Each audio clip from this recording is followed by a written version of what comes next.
green synthesis and its antimicrobial. So, actually, our project was divided into two phases, and the phase 2 is actually undergoing up to this moment. So, for the first phase, they established antibacterial properties of silver nanoparticles of allium tuberosum. Since there are no known studies about the silver nanoparticles produced using the plant extract, the allium tuberosum extract, so we have to establish baseline literature. So, due to the emergence of multi-drug resistant pathogens, the world needs to find alternatives such that can be used as antibacterial agents. The emergence of we prefer to use the plant-derived alternatives versus the synthetic, since the synthetic ones uses very harsh toxic chemicals, while the plant-derived alternatives there are many plants around here, so there are many unused plants. So we will try to reinvent some ways to use those. So why did we choose silver nanoparticles? Because nanotechnology nowadays has a growing interest. Silver nanoparticles are very small, silver at the nanoscale, so that's 10 raised to negative 9.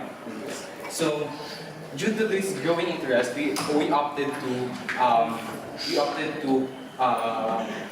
try to reinvent the nanotechnology with our allium tuberosum plant extract. So, the synthesis of silver nanoparticles, there are actually three: biological or green synthesis, physical and chemical. Physical and chemical synthesis requires toxic chemicals such as pyridine, in the synthesis of silver nanoparticles. So we try to use plant extracts for more less harsh synthesis. So these silver nanoparticles are actually very good antibacterial agents due to their nanoscale. They are very small that they can. The exact mechanism of the antibacterial activity of silver nanoparticles are not yet properly investigated. There are proposed theories only. So, the allium tuberosum, or it is called puchay in our country, in the Philippines. Its English name is Chinese chive, and the allium tuberosum is actually abundant in our country, and most especially in our region. So we would like to take advantage of that fact. So the plant extracts in the synthesis of silver nanoparticles are safe and non-toxic in most cases. That's why we chose plant extracts to synthesize silver nanoparticles. The phytochemicals present in the plant extracts, they act as the reducing agents and the capping agents in the formation of the silver nanoparticles from the silver ions. So the use of plant extracts such as the allium tuberosum is also cost effective in terms of synthesis of silver nanoparticles, since in the phase 1 actually we did not in the procurement of the allium tuberosum leaves, we just pick the leaves from our backyard, so it's actually very cost effective. So, the objective of our study is that to determine the feasibility to synthesize silver nanoparticles using allium tuberosum and to determine the antibacterial activity of allium tuberosum extract mediated synthesis of silver nanoparticles against E. coli. So, the significance of our study is that there are no known studies regarding silver nanoparticles of allium tuberosum, and this study could be used as a baseline literature for those who want to further study silver nanoparticles of allium tuberosum. And it is economically beneficial because allium tuberosum is very abundant in our place and it can be easily procured. Okay, so for our methodology, first we gathered raw leaves and then we extract raw leaves of puchay, and then we had the plant extraction method.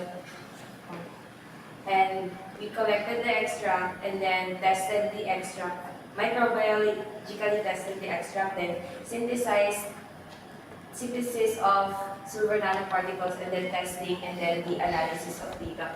Furthermore,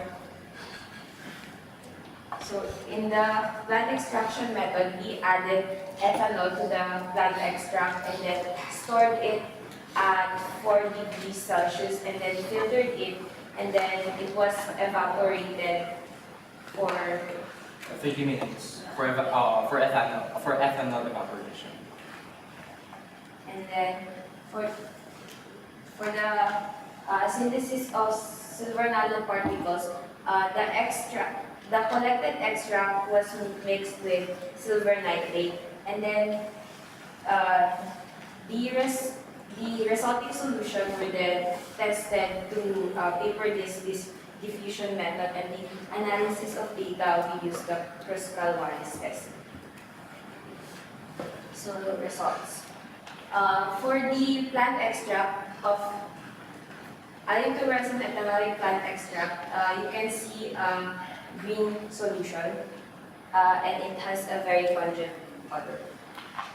And then here, silver nitrate at the left, and then when the plant extract was added to the silver nitrate, it immediately turned into yellow, from clear to yellow.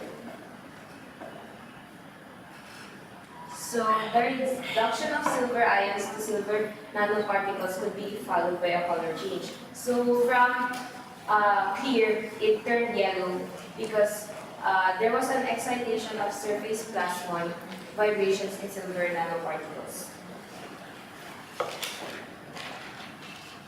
Using a UV vis spectral analysis of silver nanoparticles synthesized, we found out that it was evident that there were silver nanoparticles because we saw that at 380 nanometers, it is the absorption peak of the solution, and according to literature, 380 to 480 nanometers, you can say that there is a presence of silver nanoparticles. So for the results of the zone of inhibition of different sample groups, for ethanol, the diameter was 6 mm, and erythromycin, our positive control, 18.2, and for the plant extract only, it was 6, and with the silver nanoparticles solution, 11.2, and the silver nitrate, we had 16.2.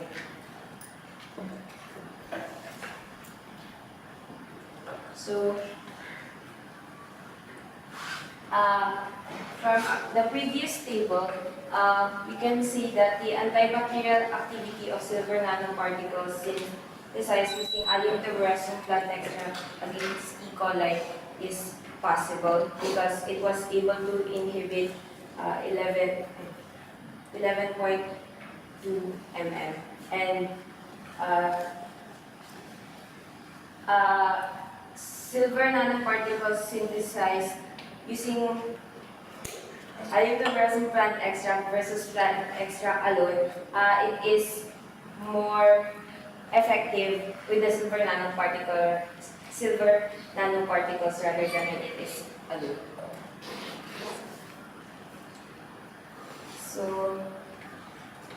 So for the, as previously mentioned, so the silver nanoparticles has lower activity than the silver nitrate. The silver nitrate was the substrate used for the synthesis of silver nanoparticles. This according to Guevara et al. From 10 to 13 millimeters of zone of inhibition, it could actually be inferred as partially active. So it could be concluded that the silver nanoparticles of allyl-to-resin is actually partially active, and thus it is proven to be the silver nanoparticles were proven to have antibacterial properties. So for the for the phase 2 of our project, the impregnation of silver nanoparticles synthesized using allium tuberosum plant extract onto cotton cloth. So, the phase 1 is actually just a baseline so that we could say that there are antibacterial properties of silver nanoparticles. So for our phase 2, we are actually apply this. So we will try to impregnate the silver nanoparticles onto cotton cloth for various purposes such as bandages, antibacterial clothing, etc. So, antibacterial clothing. So, in the medical profession, there are very various infectious diseases, and the microorganisms that cause these diseases are actually transferring using the clothing of the medical professionals. So, therefore, they are in need of these antibacterial clothing for protection. So cotton, we opted to use cotton fibers because they are suitable for manufacture. Although they can be a medium for growth for various microorganisms. That's why we are going to impregnate the silver nanoparticles, which are antibacterial agents. So the general objective of the phase 2 is to evaluate the antimicrobial activity of cotton cloth fabric impregnated with green synthesized silver nanoparticles of allium tuberosum. The specific objectives of these phases to compare the antimicrobial activity of two methods in impregnation of silver nanoparticles, two methods of extracting the plant extract, and we would try to compare the antimicrobial activity of the cotton cloth washed once, twice, thrice, and not washed at all. So, yeah, that's the significance actually same due to microbial resistance, economical beneficial. So the methodology. So first we gathered the. First we have gathered. We are going to gather the raw leaves, and then followed by the plant extraction methods, and then the synthesis of silver nanoparticles. After that, we impregnation. Actually, as you can see, the phase 1 is actually until the synthesis of silver nanoparticles, and then the microbiological testing. So in the phase 2, we added the impregnation of silver nanoparticles onto cotton cloth, and then the washing method. So we would try to see the difference in their microbiological properties. So for the plant extraction, we have two methods: ethanolic and aqueous extraction. So I'm presenting these methods because, as I said before, this phase 2 is actually ongoing, so we have no results as of today. So the ethanolic extraction, air drying, grinding, adding, star filtering, and then for the ethanolic evaporation. And for the aqueous extraction, washing off the leaves, cutting the leaves, boiling, filtering, concentrating, and refrigerating. So for the synthesis of silver nanoparticles, it's still the same. We added the 1 ml of plant extract to 20 ml of silver nitrate. And then for the impregnation of silver nanoparticles into cotton cloth, first there will be a preparation of the samples for fabrication. So we would wash the cotton cloth, dry, we cut it into smaller pieces, and then weighing. As for the main impregnation of silver nanoparticles, there are two methods, the dipping method and the sonication method. So for the dipping method, the cotton cloth would be dipped into the solution with the silver nanoparticles, dry, and then they will be weighed. Compared to the sonication method, wherein the cotton cloth would be dipped into the solution containing silver nanoparticles, and then it will be sonicated. So, and then dried and then weighed. So you can see that the only method, the literature regarding allium tuberosum. So we found even the phytochemical analysis of the plant extracts of allium tuberosum, there are very few literature regarding it. So we would want to try to add to that literature. So, and then third of all, it is being used actually in our case. the alum liberosum is widely used. However, it is very little studied. It is studied very little. So, with That's why you selected alum Yes. liberosum. So any medicinal property of that particular plant? Yes, there are. It is actually used for healing the wounds. Okay. The wound healing capability is there. Yes. Then Um, basically, that's it. Alum liberosum is actually okay.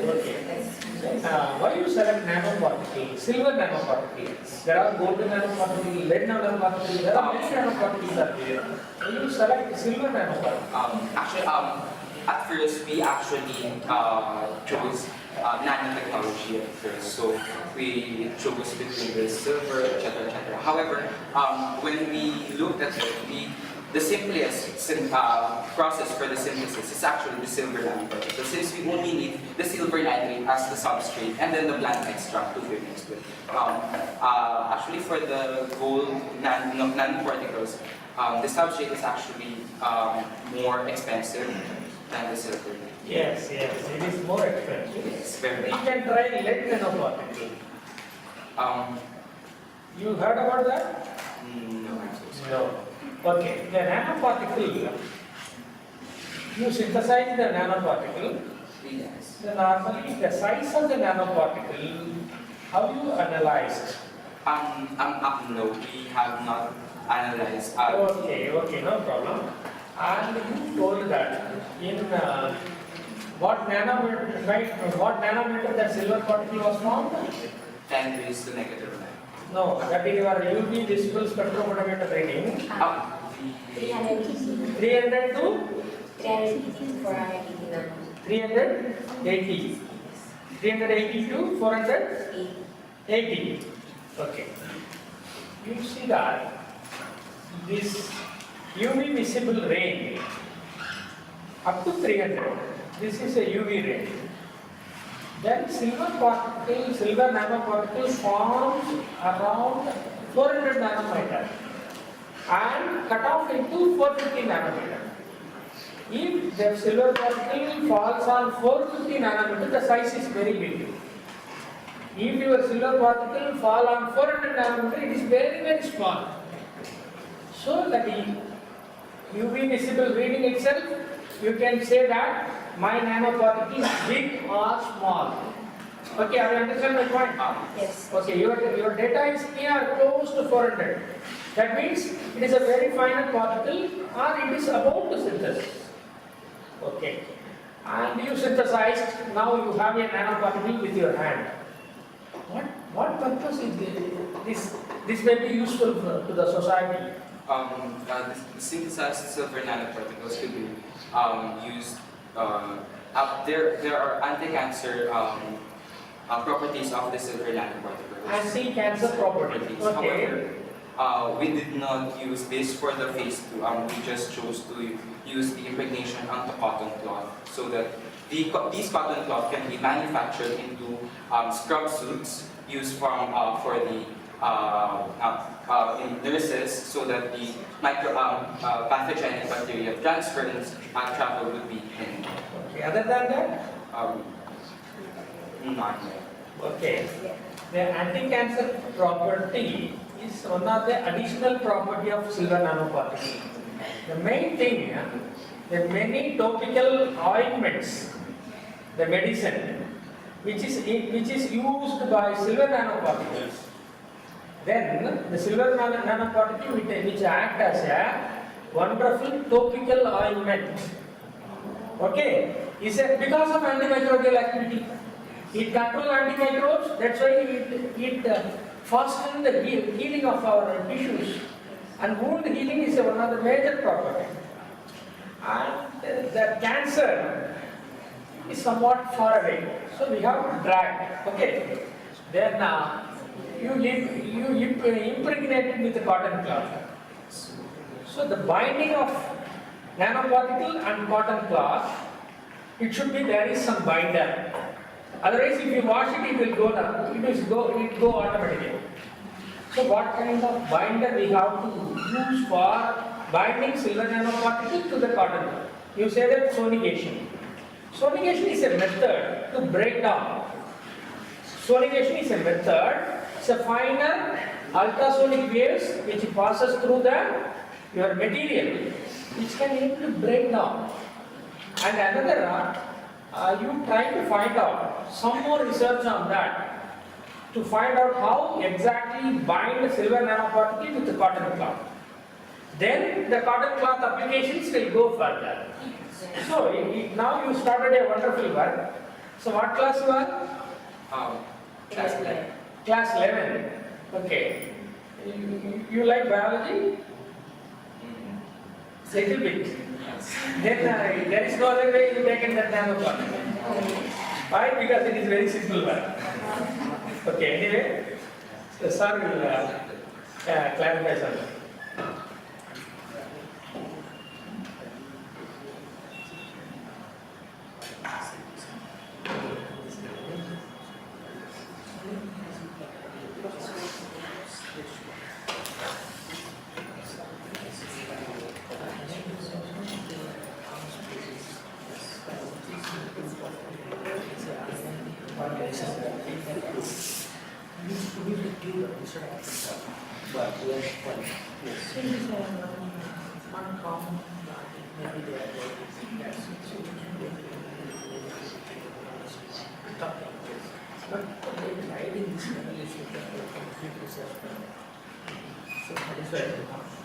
So you've done